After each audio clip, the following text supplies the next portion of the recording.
पर मुखड़ा उनका उस पर लाख अदाएं। दिल को हुआ तुमसे प्यार,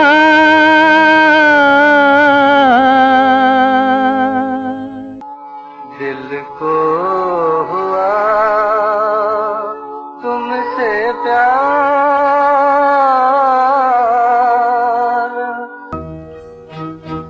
टकरा गया तुमसे दिल ही तो है, टकरा गया तुमसे दिल ही तो है।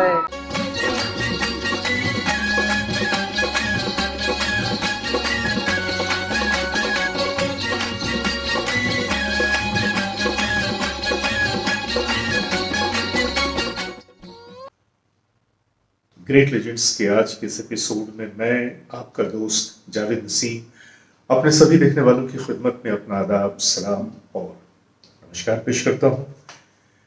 और हमेशा की तरह आज फिर एक छोटी सी कहानी लेकर आप लोगों की खिदमत में हाजिर हुआ हूं।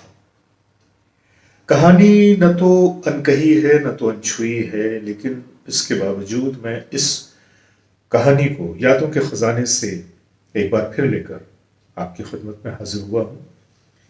हमारे बहुत सारे देखने वाले हैं जो इस कहानी के बारे में जरूर जानते होंगे, लेकिन बहुत सारे ऐसे भी देखने वाले होंगे कि जिन्हें आज पहली बार इस कहानी को देखने का और सुनने का मौका मिलेगा। आज मैं आपको बताने जा रहा हूं जो कहानी, इसका ताल्लुक है 1952 में बनने वाली फिल्म आन से। और मुझे यकीन है कि हमारे दोस्तों में बहुत सारे लोग ऐसे होंगे जिनके दिलो दिमाग में, जिनके जहन में अभी तक आन के खूबसूरत नगमे उसी तरह से ताज़ा होंगे। तो आइए शुरू करते हैं आज की कहानी। तो मैं ये कह रहा था कि आन 1952 में रिलीज होने वाली सबसे कामयाब तरीन और महंगी फिल्म थी। वो ब्लैक एंड वाइट का दौर था, पर महबूब खान साहब अपनी फिल्मों की पेशकश के मामले में बड़े पर्टिकुलर थे। फिल्म आन को 16 mm पे शूट किया गया था और फिर उसे भेजा गया इंग्लैंड उसको टेक्निकलर करने के लिए, और इस तरह से हमारे देश की ये पहली टेक्निकलर फिल्म थी। इस फिल्म के हीरो थे दिलीप कुमार और हीरोइन थी निम्मी जी, और साइड हीरोइन या नेगेटिव कैरेक्टर में थी नादरा। आन के म्यूजिक डायरेक्टर थे नौशाद और गीत लिखे थे शकील बदायूनी ने। आन का संगीत बड़ा ज़बरदस्त था, तमाम गाने सुपरहिट और लोगों की ज़ुबान पर थे। दिलीप साहब का बागपन भी इस फिल्म में देखने से ताल्लुक़ रखता था।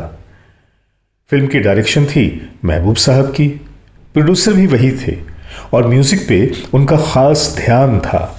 लिहाजा नौशाद साहब ने भी शकील बदायूनी साहब के लिखे गीतों में कमाल दिखाया। इस फिल्म में 10 गाने थे। याद करें वो गीत जो आज तक आप लोगों के जहन के किसी गोशे में वैसे ही तरोताज़ा हैं।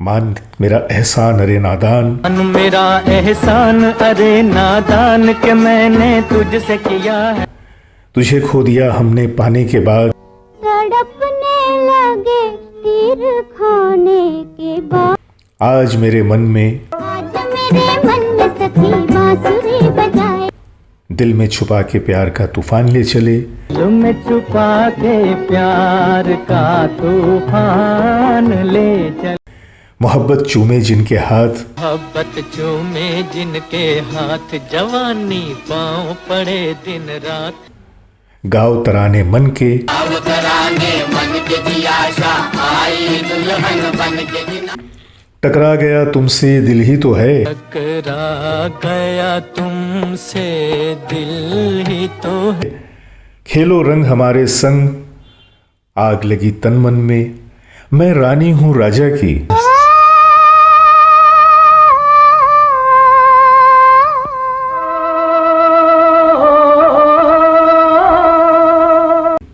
ये वो तमाम नगमों की लिस्ट है जो फिल्म आन में शामिल थे। आन में जो गानों की लिस्ट मैंने आपको बताई उसमें रफ़ी साहब, लता जी और शमशाद बेगम जी के नाम तो हैं, पर एक नाम और भी था जो इस फिल्म का हिस्सा बनते बनते रह गया, और वो नाम है हेमंत कुमार जी का। जी हाँ, हेमंत कुमार जी न सिर्फ ये कि एक बेहतरीन कंपोजर थे बल्कि बेहतरीन सिंगर भी थे। नौशाद साहब ने मेल सिंगर के सारे गाने हेमंत कुमार जी की आवाज़ में ही रिकॉर्ड किए थे, लेकिन बाद में महबूब साहब को लगा कि दिलीप साहब पे हेमंत कुमार जी से ज़्यादा रफ़ी साहब की आवाज़ मुनासिब लगेगी। पहले की बात और थी कि जब दिलीप साहब पे तलत महमूद की आवाज़ फपती थी, पर रफ़ी साहब की अदायगी के बाद तो दिलीप साहब पे कोई आवाज़ इतनी खूबसूरती से बैठती ही नहीं।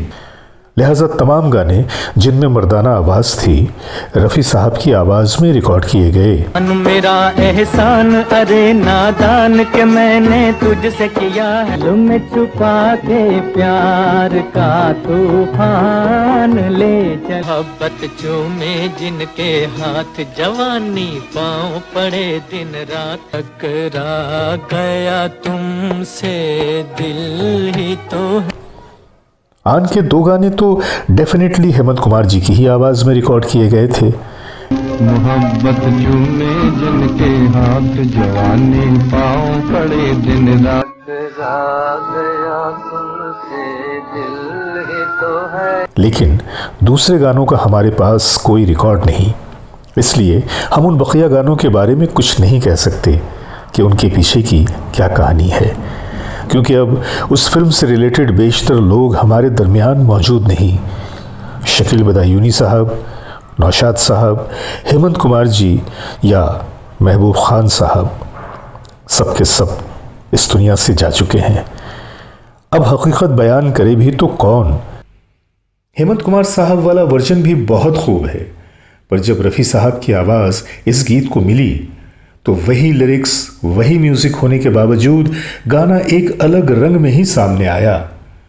हालांकि हेमंत जी भी इंडस्ट्री के दिग्गजों में शुमार होते थे और उनके गाए हुए गीत को हटा दिया जाना बड़ी मुश्किल की बात थी, पर वाकई उस दौर के लोगों की जितनी भी तारीफ की जाए, जो बहुत ही कम होगी कि जो अपनी पसंद नापसंद, गुस्से और अना से ज़्यादा काम को अहम समझते थे। और ऐसा ही हुआ कि इस बात का हेमंत कुमार जी ने कोई बुरा नहीं माना, बल्कि अपनी बहुत सारी कंपोजिशन में उन्होंने रफ़ी साहब का जी खोल कर इस्तेमाल किया। तो आज की कहानी यहीं तक। उम्मीद है कि आज की ये कहानी आप लोगों को बहुत पसंद आई होगी। मैंने हेमंत कुमार साहब की आवाज़ में गाए हुए उस गाने की हल्की सी झलक आप लोगों के सामने पेश कर दिया है। यूट्यूब पे आप इस गाने को देख सकते हैं पूरे का पूरा।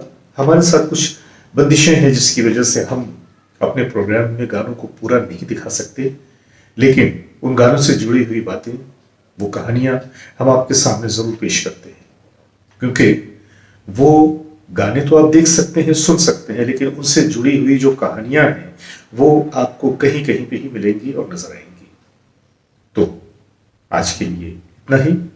उम्मीद है कि आज का ये प्रोग्राम आप लोगों को पसंद आया होगा। इसी तरह से हमारे प्रोग्राम को देखते रहिए, पसंद करते रहिए और मोहब्बतों से हमें नवाजते रहिए। आप तमाम लोगों का बहुत बहुत शुक्रिया। इजाजत, खुदा हाफिज, नमस्कार।